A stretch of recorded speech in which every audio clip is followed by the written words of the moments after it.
नमस्कार, मी प्रशांत नेटके पाटील. मित्रांनो, नाशिकमध्ये कुंभमेळा होतोय.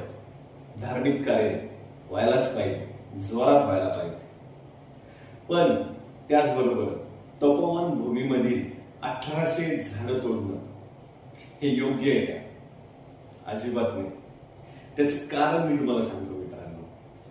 एखाद्या ठिकाणी झाड लावायचं म्हटलं तर त्याला जवळजवळ 10 वर्ष जातात, 15 वर्ष जातात, 20 वर्ष जातात. त्यानंतर ते झाड मोठं होतं आणि त्याचा जास्तीत जास्त ऑक्सिजन हा लोकांना मिळतो. हा राहिला ऑक्सिजनचा विषय. पण सगळ्यात महत्वाचं असं आहे मित्रांनो की 2 गोष्टी तुम्हाला सांगतो. सरकार म्हणतंय की इथली झाडं जरी तोडली तरी आम्ही दुसरीकडे रिप्लांटेशन करणार आहे आणि रिप्लांटेशन करून तिथं 15,000 पेक्षा जास्त झाडं लावणार आहे. हरकत नाही, ते पण चांगलंच आहे.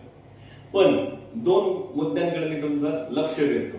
एक, आपल्या बांगल्यामध्ये जर एखादं झाड असेल आणि ते जर झाड तोडायचं म्हटलं तर महानगरपालिकेची परवानगी लागते. अनधिकृतपणे जर झाड तोडलं तर आपल्यावरती गुन्हा सुद्धा दाखल होतो. त्याच पद्धतीनं हायवे याच्या बाजूने जेव्हा हायवेचं एक्सपेन्शन होतं त्यावेळी तो कॉन्ट्रॅक्टर सांगतो मी दोन्ही बाजूंनी झाडं लावेल. मला वाटतं मागे कुठेतरी याचं रिप्लांटेशन पण झालं, पण झाडं काही दिसली नाही.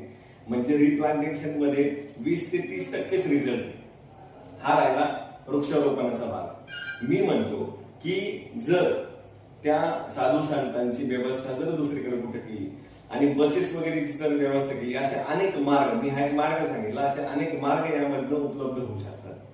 पण झाडं तोडणं अजिबात योग्य नाही मित्रांनो. झाडं वाचली पाहिजेत आणि ती आपण वाचवली पाहिजे. सरकारला माझं नम्र निवेदन आहे की आपण असं कुठलंही पाऊल उचलण्यापेक्षा थोडासा या बाबतीत विचार विनिमय करून निर्णय घ्यावा. धन्यवाद.